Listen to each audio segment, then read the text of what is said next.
السلام علیکم ورحمۃ اللہ وبرکاتہ۔ امید ہے آپ حضرات خیریت سے ہوں گے۔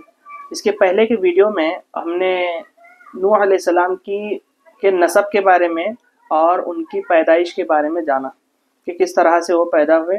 مصحف اخنوق کے اندر جو بائبل جو حبشی کلیساؤں کے اندر جو بائبل پڑھی جاتی تھی، اس کے اندر ان کی کس طرح سے وہ آخری باب جو 3 ہیں، 106، 107 اور 108، اس باب میں کس طرح سے نوح علیہ السلام کی پیدائش کے بارے میں لکھا گیا ہے۔ ابھی اس ویڈیو میں ہم جانیں گے کہ وہ جو معاشرہ تھا نوح علیہ السلام کا، اور اس معاشرے میں کس طرح سے بت پرستی پھیلی۔ مفسرین کا اس پہ اتفاق ہے کہ آدم علیہ السلام کے بعد میں سب میں پہلا اگر بت پرستی ہوئی، جو بت پرستی کا جہاں سے آغاز ہوا، وہ نوح علیہ السلام کی قوم ہے۔ اور اس کے بارے میں الگ الگ مفسرین کے الگ الگ رائے ہیں۔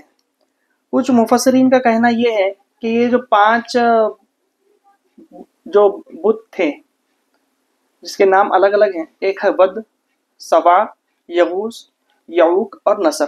یہ 5 الگ الگ بت ہیں اور ان کے الگ الگ صفات اور کوالٹیز کو ان لوگوں نے بانٹ لیا تھا۔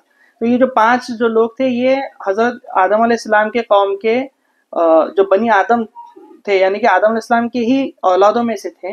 اور کچھ لوگوں کا ماننا یہ ہے کہ حضرت ادریس کے اولاد میں سے یہ تھے، یا پھر حضرت شیس علیہ السلام کے اولاد میں سے تھے، اور ادریس علیہ السلام کے حواری تھے۔ تو شیطان اس کے بارے میں ابن کثیر رحمۃ اللہ علیہ نے اس بارے میں کہا ہے کہ محدث ابن ابی حاتم رحمۃ اللہ علیہ کی روایت ابو جعفر کے حوالے سے دی ہے، اس میں ابن کثیر رحمۃ اللہ اپنے تفسیر میں، اس میں کہتے ہیں کہ ود ایک دیندار مرد اور قوم کا محبوب تھا۔ جب اس کا انتقال ہوا تو ارض بابل میں اس کی قبر پر ایک خیمہ تان دیا گیا، جہاں بیٹھ کر لوگ اس کا ماتم کرتے تھے۔ تو ابلیس نے ان لوگ کے لیے ود کا ایک یادگاری بت بنا دیا۔ تو یہ بات ایک سمجھنے کی ہے کہ اس وقت میں ابلیس، بہت سارے علماء یہ کہتے ہیں، چونکہ ہمارا ٹاپک ہسٹری ہے اس لیے ہم اس چیز میں زیادہ نہیں پڑھیں گے، لیکن یہ بات ہے کہ مفسرین کا اس پر اتفاق ہے کہ اس زمانے میں شیطان دکھتا تھا، یا پھر یوں سمجھ لیجئے کہ شیطان مرد کی صورت میں آ کر جو ہے لوگوں کو گمراہ کرتا تھا۔ تو ابلیس نے ان لوگوں کے لیے ود کا ایک یادگار بت بنا دیا۔ کچھ مدت کے بعد کہا یہ ایک بت سب کو کافی نہیں، کہوں تو ہر گھر کے لیے ایک ایسے ہی بت جو ہے بناتے ہیں، اور بہت سارے بت اس نے بنا دیے، تو تاکہ گھر بیٹھے اس محبوب کو یاد کرو۔ لوگوں کو یہ بات پسند آئی اور یوں گھر گھر یہ برائی پھیل گئی۔ بعد کی نسلوں میں اسی سے عام بت پرستی کا آغاز ہوا۔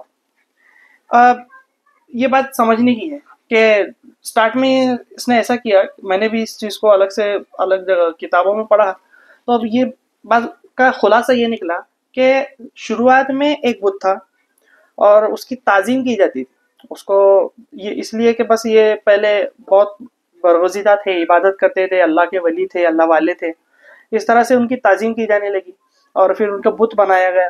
بت بنانے پر بھی دیکھتے ہیں بچے ساتھ میں آتے تو بڑوں کو دیکھتے ہیں کہ وہ اپنے بت جو سامنے بت ہے اس کی تعظیم کرتے تھے۔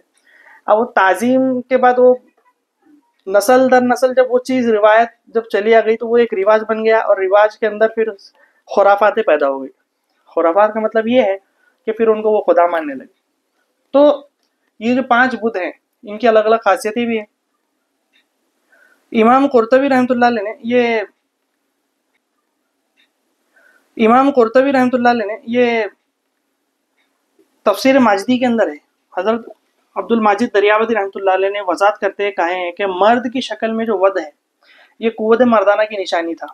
اب چونکہ نوح علیہ السلام کے معاشرے کی ہم بات کر رہے ہیں تو اس وقت میں یہ لوگ اس کو کیا مانتے تھے، تو اس کے اندر یہ ہے کہ یہ جو ود ہے یہ قوت مرد کا نشان تھا، کہ مرد کی جو طاقت ہے، مرد ہمت والا ہوتا ہے، یہ اس طرح سے ان کا ایک یہ تھا۔ اس کے بعد میں سوا مطلب یہ تلون مزاجی، جس کو موڈ سوئنگ بھی بولتے ہیں آج کے زمانے میں، چونکہ عورتوں کی ایک صفت ہے کہ کسی ایک مزاج پر وہ قائم نہیں رہتی، ان کا موڈ کبھی چینج ہوتا رہتا، وہ ان کی ایک ساخت اس طرح سے بنائی گئی ہے۔